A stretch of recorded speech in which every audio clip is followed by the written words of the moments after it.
Esto no tiene sentido, arguyó mentalmente. Cuelgo ajo alrededor de la casa y los vampiros no se acercan. Y el ajo se caracteriza por ese aceite que le he inyectado. Y no pasa nada. Maldita sea, no pasa nada. Dejó caer la jeringa y temblando de rabia y frustración volvió a su refugio. Antes del anochecer instaló un armazón de madera en el césped y colgó allí unas ristras de cebollas. Pasó la noche muy inquieto. A la mañana siguiente salió y miró el armazón de madera. La cruz. Tenía una en la mano, dorada y brillante a la luz matinal. Esto también alejaba a los vampiros. ¿Por qué? ¿Había una respuesta lógica? ¿Algo que pudiera aceptar sin caer en la superstición? Solo había un modo de saberlo. Sacó a la mujer de la cama sin detenerse a pensar por qué experimentaba siempre con mujeres. No le preocupaba admitir que la inferencia fuese válida. Era el primer vampiro que había encontrado, nada más. Es cierto que había un hombre en el vestíbulo, pero no iba a violar a la mujer. Aunque a veces se desconocía a sí mismo. La conciencia de otro tiempo se había transformado en un vago malestar. La llevó a su casa, pero no pasó la tarde con ella. Se metió en el garage y se entretuvo en revisar la camioneta. Al fin, misericordiosa, llegó la noche. Neville cerró el garage, entró en la casa y puso la tranca a la puerta. Luego se sirvió una bebida y se sentó en el sillón, frente a la mujer. Del techo, justo sobre su cara, colgaba la cruz. A las 6:30 la mujer abrió los ojos. De pronto, como despierta el que tiene que hacer algo determinado y no entra en la vigilia vagamente, sino con un movimiento claro y preciso.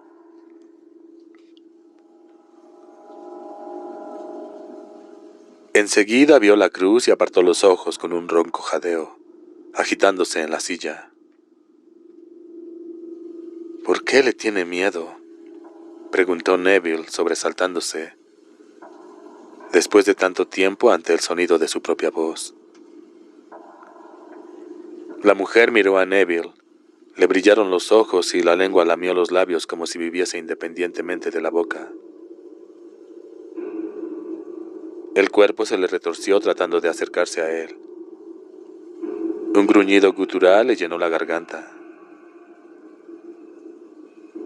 Como un perro que defiende su hueso, pensó Neville estremeciéndose. La cruz, dijo nerviosamente. ¿Por qué le tiene miedo? La mujer luchó contra sus ataduras, las manos en los bordes de la silla. No hablaba, respiraba solo, jadeando. «La cruz», gritó Neville furiosamente. Se puso de pie. El vaso cayó y se derramó sobre la alfombra. Tomó la cruz con dedos tiesos y se la pasó a la mujer por la cara. La mujer apartó la cabeza con un ahogado grito de horror y se encogió en la silla. «¡Mírala!», aulló Neville. El terror sacudió a la mujer. La mirada extraviada se paseaba por el cuarto. Grandes ojos blancos con pupilas oscuras como el hollín. Neville la tomó por el hombro y enseguida retiró la mano ensangrentada, con la marca de los dientes.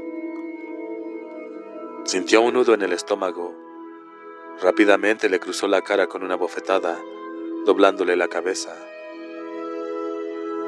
10 minutos más tarde arrojaba el cuerpo a la calle y cerraba de un portazo. Se quedó un rato apoyado en la puerta, respirando pesadamente. A través del aislamiento de las paredes los oyó aullar como chacales, disputándose los restos. Poco después fue al cuarto de baño y se echó alcohol en las heridas, gozando con el dolor. 8. Neville se inclinó y recogió un puñado de tierra. La dejó correr entre los dedos, deshaciendo los negros terrones. ¿Cuántos?, se preguntó, duermen en la tierra como dice la historia. Unos pocos. Entonces, ¿qué partes de la leyenda eran ciertas? Cerró los ojos y dejó caer lentamente la tierra oscura. ¿Había alguna respuesta?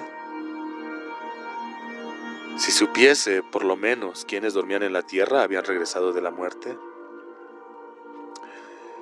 Si supiese, por lo menos, que quienes dormían en la tierra habían regresado de la muerte, podría entonces edificar alguna teoría. Pero no recordaba. Otro problema insoluble, como el problema que se había planteado la noche anterior. ¿Qué haría un vampiro mahometano ante una cruz? Se sorprendió ante el sonido de su propia risa, un ronco ladrido en la mañana silenciosa. Dios mío, pensó, no me río desde hace tiempo. Ya me había olvidado. Parecía la tos de un perro enfermo. Bueno, eso soy ahora, al fin y al cabo. Un perro muy enfermo.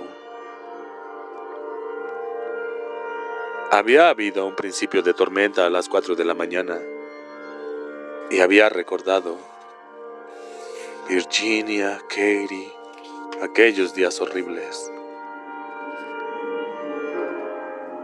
Se contuvo. Era peligroso pensar en el pasado. Era peligroso. Pensar en el pasado lo llevaba siempre a la bebida. Aunque no sabía por qué había elegido vivir. Probablemente, pensó, no hay una verdadera razón. Estoy demasiado aturdido para acabar con todo. Bueno, golpeó las manos como si de veras hubiese decidido algo. ¿Qué haría ahora? Miró alrededor, aunque nada hubiera que ver en la calle silenciosa. Muy bien, decidió impulsivamente. Veamos si el ardid del agua da resultado. Hundió una manguera en la tierra y la llevó hasta una artesa de madera. El agua pasaba por la artesa, salía por otro agujero a una nueva manguera y llegaba al subsuelo. Cuando terminó el trabajo, entró y se dio una ducha. Luego se afeitó y se quitó la venda de la mano. La herida había cerrado bien, pero esto no lo había preocupado mucho. El tiempo había probado que era inmune a la infección. A las 6:20 entró en la sala y se instaló frente a la mirilla. Al rato se desperezaba y le dolían los músculos. Se alejó para servirse un whisky. Cuando volvió a la mirilla, Ben Corman cruzaba el césped. ¡Sol, Neville!, murmuró Neville y Corman le devolvió las palabras en un grito. Neville se quedó allí inmóvil, observando a Corman. No había cambiado mucho. Tenía el pelo todavía negro, un cuerpo que tendía a la corpulencia, el rostro todavía pálido, pero llevaba barba ahora y un grueso bigote. Esta era la mayor diferencia. En los viejos días, cuando esperaba a Neville para llevarlo a la fábrica, Ben estaba siempre inmaculadamente afeitado y olía a colonia. Era raro verlo ahora, un Ben completamente desconocido. En un tiempo había hablado con aquel hombre, había ido con él al trabajo, charlando de béisbol y política, y más tarde de la enfermedad, y de cómo estaban Virginia y Katie, y de cómo estaba Freda Cortman, y... Neville meneó la cabeza. Era inútil seguir con eso. El pasado estaba tan muerto como Cortman. Sacudió nuevamente la cabeza. El mundo ha enloquecido, pensó. Los muertos se pasean por las calles y no me sorprende. El retorno de los cadáveres es hoy asunto trivial. Con qué rapidez acepta uno lo increíble, si lo ve a menudo. Sorbió un poco de whisky y se preguntó a quién se parecía Cortman. Había sentido durante un tiempo que Cortman le recordaba a alguien, pero no sabía a quién. Se encogió de hombros. ¿Qué importaba eso? Dejó el vaso en el suelo y fue a la cocina. Abrió el grifo del agua y volvió. Cuando llegó a la mirilla vio a otro hombre y una mujer en el césped. No hablaban entre sí, casi nunca lo hacían. Daban vueltas y vueltas infatigablemente, como lobos, sin mirarse jamás, clavados los ojos hambrientos en la casa y en la presa que guardaba la casa. De pronto Cortman vio el agua que corría por la artesa y se detuvo a mirarla. Después de un rato alzó la cabeza y sonrió mostrando los dientes. Neville se endureció. Cortman saltaba sobre la artesa y volvía a saltar. Neville sintió un nudo en la garganta. El bastardo sabía. Caminó vivamente hasta el dormitorio y sacó temblando las pistolas del cajón de la cómoda. Cortman estaba pisoteando los bordes de la artesa cuando la bala lo alcanzó en el hombro derecho. Retrocedió trastabillando y cayó en la acera, con las piernas al aire. Neville volvió a disparar y la bala golpeó el cemento a unos centímetros del cuerpo retorcido. Cortman se incorporó gruñendo y la tercera bala lo golpeó en el pecho. Neville miró oliendo el humo de la pistola. La mujer apareció entonces ante Cortman y comenzó a alzarse el vestido. Neville cerró la mirilla. No iba a mirar eso. Había bastado un segundo para sentir aquel dolor ardiente en las entrañas. Más tarde volvió a mirar y vio a Cortman paseándose, llamándolo. Y a la luz de la luna recordó de pronto a quién se parecía Cortman. Dios mío, Oliver Hardy. Los dos actos que había pasado en su proyector. Cortman era el eco muerto del cómico. Un poco menos rollizo nada más. Hasta el bigote estaba ahí ahora. Oliver Hardy cayendo de espaldas bajo el impacto de los proyectiles. Oliver Hardy volviendo siempre por más, no importaba qué ocurriese. Agujereado por las balas, pinchado por cuchillos, achatado por automóviles, aplastado por paredes, sumergido en el mar, pasado por chimeneas. Eso era Ben Cortman, un maligno y espantoso Oliver Hardy aporreado y resistente. Dios mío, no podía dejar de reírse. Era más que risa, era un alivio, una salida. Las lágrimas le rodeaban por la cara.